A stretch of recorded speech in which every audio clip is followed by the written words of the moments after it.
So, former Oklahoma State Senator Ralph Shortey, that is probably one of the worst names you could ever have, was arrested earlier this year in the spring for going to a rendezvous at a hotel with a 17-year-old boy.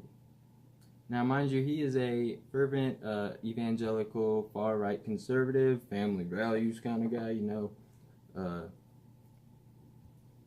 Total hypocrite, obviously. He's pushed for anti-drug laws. I think in particular it was loosening regulations that had been loosened. So he wanted to repeal those, make it harder to get your drugs. Just like an all-around terrible dude from the looks of it, but he puts on this front like, oh yeah, I'm this family values conservative guy, and you know, I stand for the moral fabric of America, and I will push bathroom bills because our children should not be subjected to the gays. Yes, conservative man. And then he goes around, gets caught with a 17-year-old at a Motel 8, and it gets caught on body cam footage for all the world to see. So let's take a look and see what happened. All right, come out. I'm right here. Hey, come out before you get me worried. Show me your hands. Okay. Take a seat on the... What's going on? What's going on with you, man? Just trying to have A good time?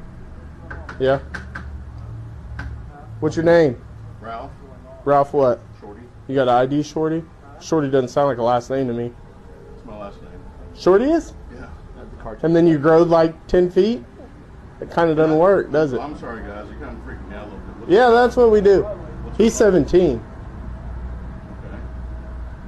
What do you mean, okay? I didn't know you. Okay. But you got a 17-year-old hanging out with you.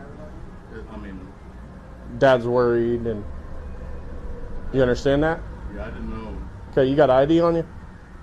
Is there any other drugs in here other than weed? No, there's nothing. Is there any guns in here? No, sir. Okay. Can you show me that he's only 17? No, I can't, but I can convince you that he is. Well, yeah, I can put you in handcuffs and throw you in the back of a car. We do that Okay, route. let's see an ID real quick. We didn't just show up here. Thanks, sir. You can take a seat back on her bed. Oh, I don't know. I'm telling you he's 17. Like, I wouldn't lie to you. Like, what sense does it make me lie to? But listen, whatever you're doing, it's a bad fucking idea. Does that make sense to you?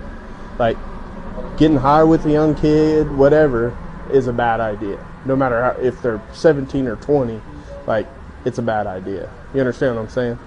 Like, if you want to have fun by yourself, if you got things you got to figure out, you need to figure that out, and you can live your life however you want to live it. But when you start doing it with kids and stuff, then it starts to become a serious problem. Because listen to me, like, if he was a couple years younger, you'd be going to prison. You understand what I'm saying? With no strings attached. We'd be blowing this door up and we'd be taking you in our car. You understand what I'm saying? So you need to be careful about what you're doing out there. Just like he really needs to second guess his life choices. But you do too, because you can get yourself in a bad fucking spot. Do you understand that? Does that make sense? You know what I don't understand? How this shit keeps happening. And nobody like brings this up amongst like Republican circles. How many times have we heard about the gay Republican? It's almost a stereotype by now. The gay Republican who pretends not to be gay and pushes for anti-gay legislation, then gets caught in a public park in the bathroom with some skinny 23-year-old dude or some shit like that. There's always a scandal. I think there was like a funny statistic I wrote. Like, there's been more Republican senators arrested in bathrooms than trans people. Take that into thought when I think trans people would make, like, let's say 1% of the population. Probably maybe less than that. I don't know. It's like 1 out of 100 kids is trans. How many Republicans out of every 100 are gay? Like, I'm not talking about your average Joe, rural country, middle America, Republican, or even the guy who votes to get cheaper taxes. I'm talking about the kind of Republican who pretends to be, you know, like super into this like weird perverted sense of like Christianity where they can excuse the most terrible things, like a child fucking molester like Roy Moore. But they're like, well, at least he's not a Democrat, am I right, guys? And it's like, oh my God. Y'all have no sense of decency or self-awareness. Like, any kind of reflection at all upon maybe like the fact that you're supporting a child molester to represent you, not me. I don't live in Alabama, even though his vote could impact legislation, even a Supreme Court vote confirmation. It's when you say you stand on principles and those get knocked out from under you and you're sitting there lying on your face, I guess lying on your face,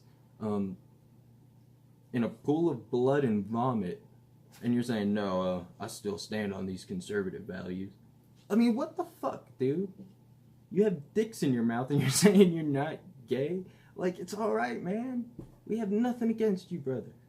Well, obviously against, like, child molesters and people who are fucking trafficked off to, well, he's gonna be, like, sentenced probably 10 years in jail for a fucking child trafficking charge.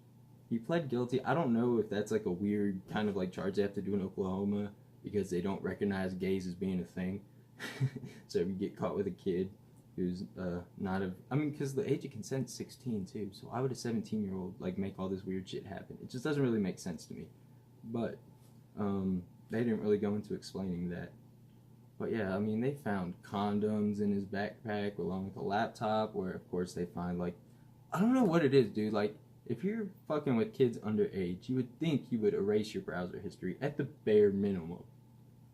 I mean, it's like we all watch those crime shows when people get murdered. We're like, oh, wow, the killer was stupid. He shouldn't have wore boots with that easy of a tread on them for the detectives to find. You know, like we all think that we have the answers while we're fucking looking at it. But when you're not an like inside observer and you don't get to like see what's going on inside of a lot of these situations, like you get like this weird reaction from them where they just put on this facade of being so against something that they just, for some fervent reason, just hate it.